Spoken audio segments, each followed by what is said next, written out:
Hi Water Signs, Cancer, Pisces, and Scorpio. Welcome po sa ating channel.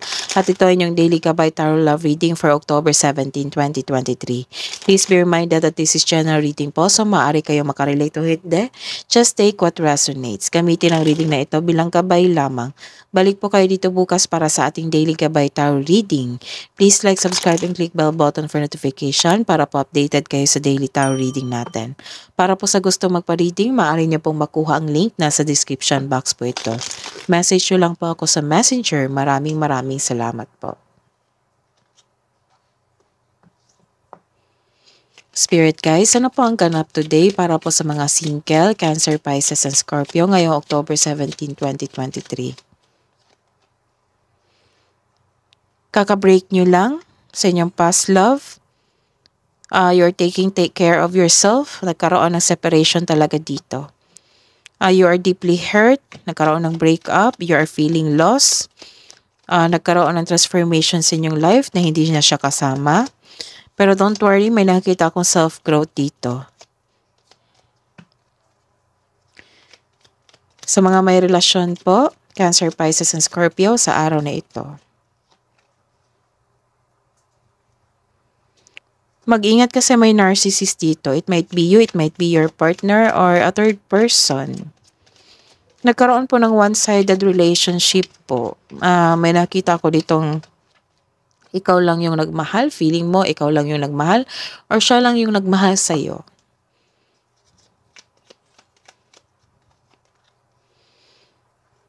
May third person talaga. Third party, nagkaroon ng third party dito. Mag-ingat sa kanya because clever itong tao ito. Nagpuput siya ng malicious. So, this is a third party, the other woman. Ayusin lang natin. Spirit guides, ano po yung clarification ni The Grim Reaper, Heartbroken para po sa mga single po na Cancer, Pisces, and Scorpio sa araw na ito, October 17, 2023. Ano po yung clarification po sa The Golden Mirror, the Snake?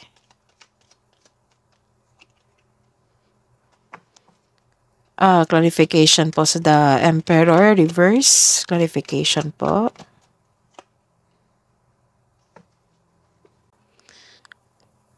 Nakikita ko talaga dito na ang clarification is you are sad dito. You are deeply hurt and you are malungkot. Malungkot kayo ngayon dahil sa pagkawala ng isang bagay sa isang tao kasi nakaka-break up nyo lang.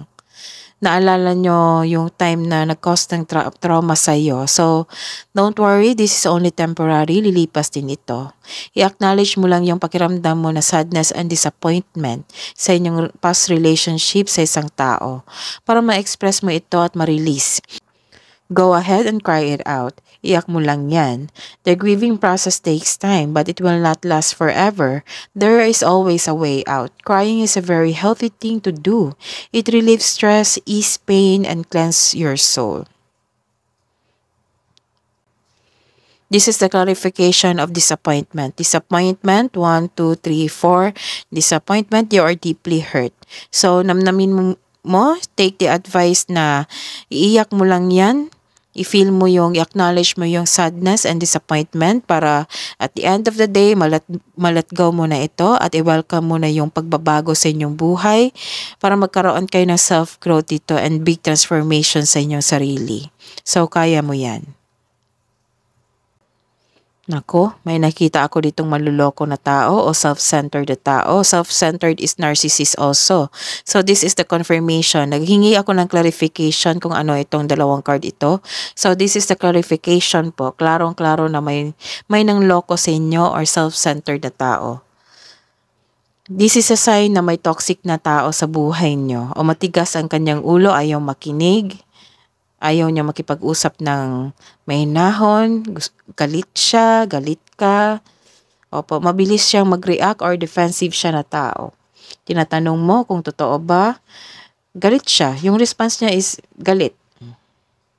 So this is the clarification na may third party na ganap na nagkaroon ng self-centered na tao dito na ayaw makinig. Ayaw niyang iayos yung problema niyo po. lumabas din dito na kakapasok nyo talaga sa inyong relasyon. Ilan sa inyo? Ilan din sa inyo na nagplanong mag-travel pero hindi ito natuloy kasi nagkaroon ng problema sa inyong nagkaroon ng third party relationship. So, naging impatient. Some of you naging impatience po dito. So, nagkaroon ng hindi magandang pag-uusap. Oo, galit yung isa. Ikaw or galit ba siya or ikaw? So, nagkaroon ng nagkaroon ng pagtatalo dito, argument, nang dahil sa taong ito, yung third person po. Let's see your hidden truth. Anong iniisip mo, anong iniisip niya para po sa mga single, Cancer, Pisces, and Scorpio ngayong araw na ito, October 17, 2023.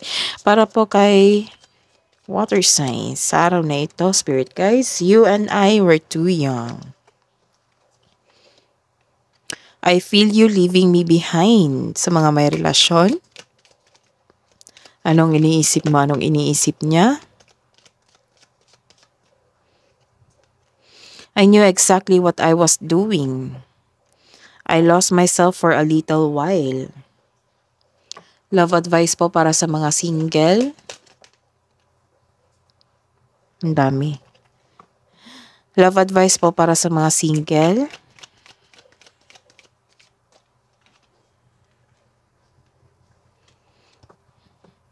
So, take time to dance and take a walk. Take a walk para makapag-isip-isip ka po. Para maibsan mo yung nararamdaman mong lungkot. Para po sa mga may relasyon,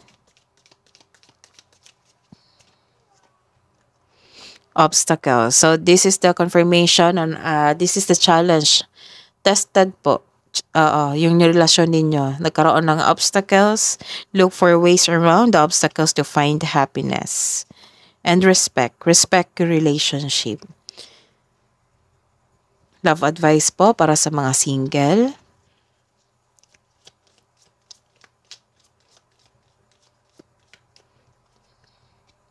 The past is now behind you. Release it and embrace new possibilities. A new path is now available to you. Follow it with faith. So, sabi ni universe, i-leave mo na daw yung, let go mo na daw yung past. Kasi nakaredy na yung bagong yugto sa inyong buhay, new cycle sa inyong buhay. Follow it with faith. Yan yung sabi niya. Sexual union, honor the place in one another where you are one eternal soul, for there you will find true bliss. That is your reading today, water signs. Please like, subscribe, and click bell button for notification para po updated kayo sa daily tarot reading natin. Maraming salamat po.